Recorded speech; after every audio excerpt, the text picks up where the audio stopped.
Ford coupe. She had a racing cam and a supercharged. Look out, buddy, hot rod at large. She's a hot rod. She's a hot rod. She's my hot rod. First, we'll take a car phone. Let's talk to the car guy. You're on with the car guy. What's up? Hey, Big George. Hey, T-Rex. This is John from Avanti. How you doing? What's going on, Avanti, John? Hey, remember you talked before about Volkswagen storing their diesel cars that they've recalled, like at Pontiac Silverdome and things like that? Yeah, it's at the Silverdome. Plus, the city up there, Pontiac is suing them. They want them out of there. They're saying they're polluting the air. Hey, you know that their Volkswagen stores some of their cars around here in Indiana, too. Yeah, they do.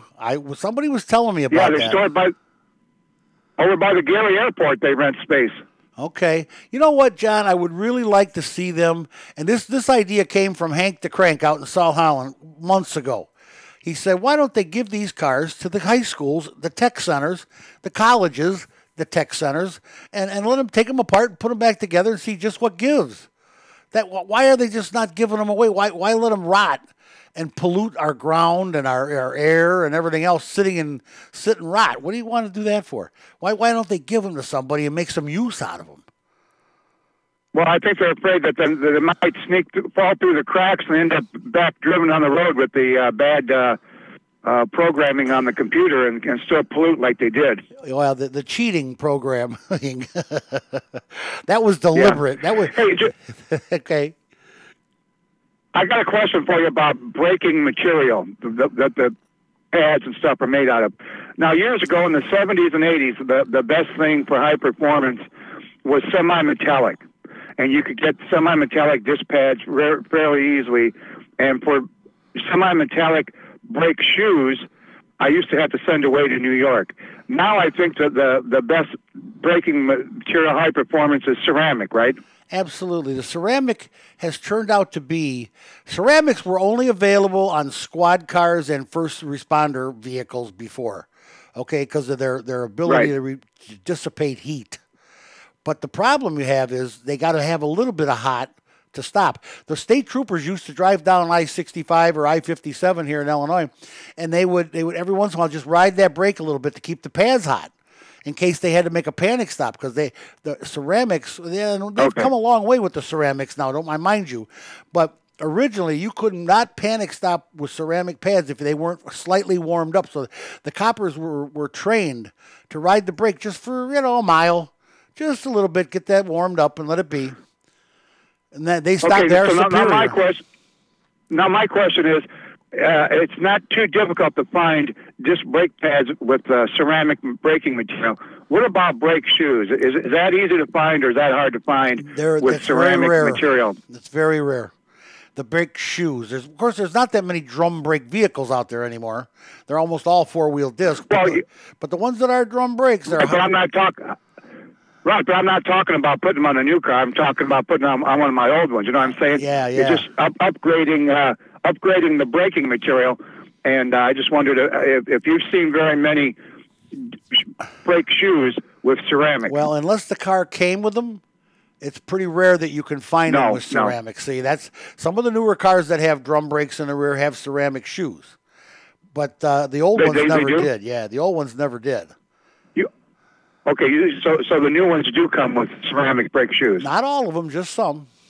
Depends on the vehicle. Okay, all right, John. Thanks for calling. All right, all right, bye-bye. He's always the best, John from Avanti. He's the man.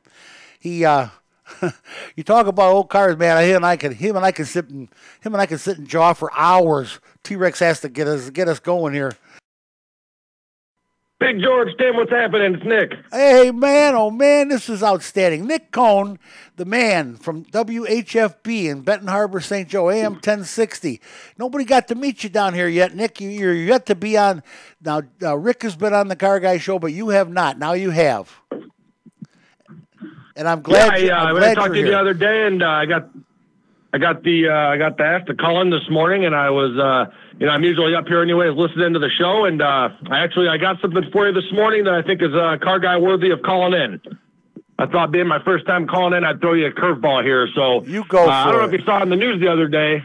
We got a weird situation in New York City, and I thought of you when this happened because I wanted to hear what your reaction to this would be. A car set on fire. A guy had his car sitting for about a week. He said before he didn't have to go to work, whatever. Walks to work, starts his car up, and it starts smoking. He pulls it over on the side of the road, and there's smoke bellowing out of the car. And they got footage of this on YouTube because there's a family of rats living in this guy's car. Now it's not a bad-looking car. It's not the kind of car you would think would have a family of rats living in it.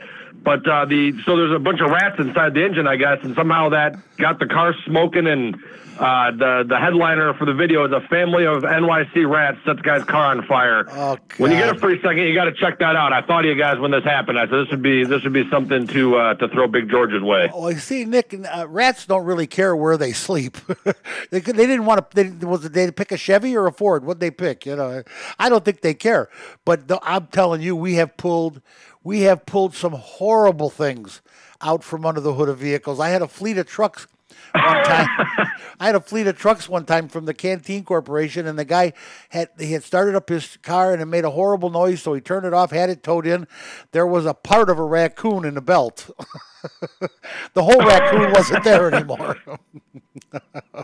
I mean, that is freaky. That's the last thing you would think would be wrong with your car. That's why they make those big, long-handled pliers, so you don't have to get too close to the critter. You don't know what kind of rabies it's got or whatever. But man, I can't imagine you don't hear more about that up there in Michigan. Those badgers and wolverines. I've only been up here for a couple months, so I haven't had the trouble yet. But I gotta say, I haven't really got through the winter parts of the year when all the critter, or the summer parts of the year when all the critters are out roaming around. So the wolverines. Maybe that could be. Plus, you got a nice big truck for it. You got like a condominium they could sleep in. You're like a high rise. Oh yeah, they could fit 3 or 4 in there. Oh, absolutely. Yeah, bring the whole family along with them. You got room for all the critters to move in.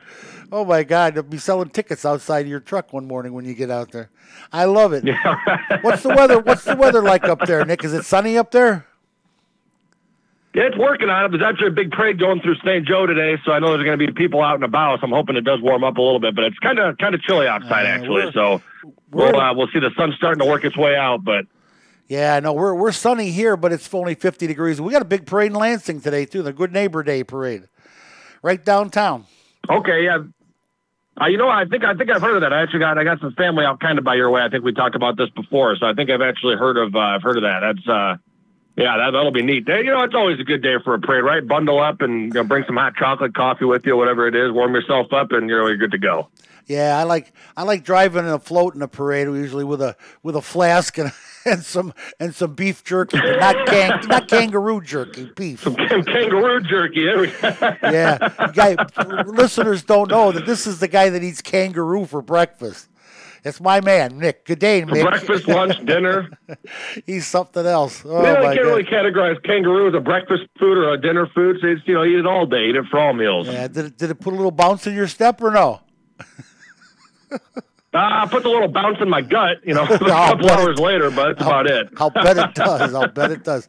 Well, Nick, thanks for calling. Everybody, Nick Cohn from WHFB AM 1060 in Benton Harbor, St. Joe. He's the man up there at WHFB. Keep it running, Nick. Hey, thanks for calling. Thanks for having me calling, guys, and I will be listening. Have a good one. Thanks, buddy. What a great guy he is. Nick and I go back, maybe 3 months already. I've known him. He's a great guy. He is a great guy. Listen, I'm going to get through this with the 2 things. I got to tell you this. It really got to me this morning. This really hurt. It hurt my feelings. These are 2 lists that were made up, and I hate reading lists to you people, but you know what? Sometimes it's just necessary. According to this is Consumer Reports, the 10 cars with the most safety complaints. So we just got done talking about recalls and safety. Recalls are all based on safety. We'll go over this real quick. A recall is something that is safety oriented, could hurt you eventually, and the company will pay to have that fixed. You pay nothing. A technical bulletin is something about a car that goes wrong with all of them, and they know about it, and they know how to fix it, and they put out this bulletin so I, as a technician, can fix it, but you have to pay for that. There's one more thing they call. it's a personal ad campaign or an in-house campaign or in-house warranty, it's a secret. They don't tell you. They don't even tell the government. But if you have a problem with something and it's not safety related, but it's kind of important, and you go in and you scream about it, they'll fix it for free. You just never know. You don't know what it is because everybody's car does the same thing. If you have a Ford or Chevy or Chrysler, and you got neighbors got one and your cousins got one, and they all got the same problem, chances are if you go into the dealer and start screaming, you don't even have to scream. Just tell them, hey, don't you have like a personal campaign or an in-house warranty on this? Because they call it customer satisfaction campaigns. That's just to keep you happy because all these cars are boogered. They're not safety. It's not going to hurt you. But say the horn doesn't blow right, or I don't know, that might be safety. I got to think of something that's not safety. The seat doesn't slide back and forth right or something. And they'll fix it because you complain. Anyway, the 10 cars with the most safety complaints, and I want you to pay close attention to this because there's going to be a test on this after the break. Number 10, Nissan Murano. Number 9, Ford Fusion. Number 8, Dodge Charger. Number 7, Ford Edge. I own one of those. Number 6, Dodge Grand Caravan. Number 5, Toyota Prius. Number 4, Jeep Wrangler. Number 3, Chrysler Town and Country.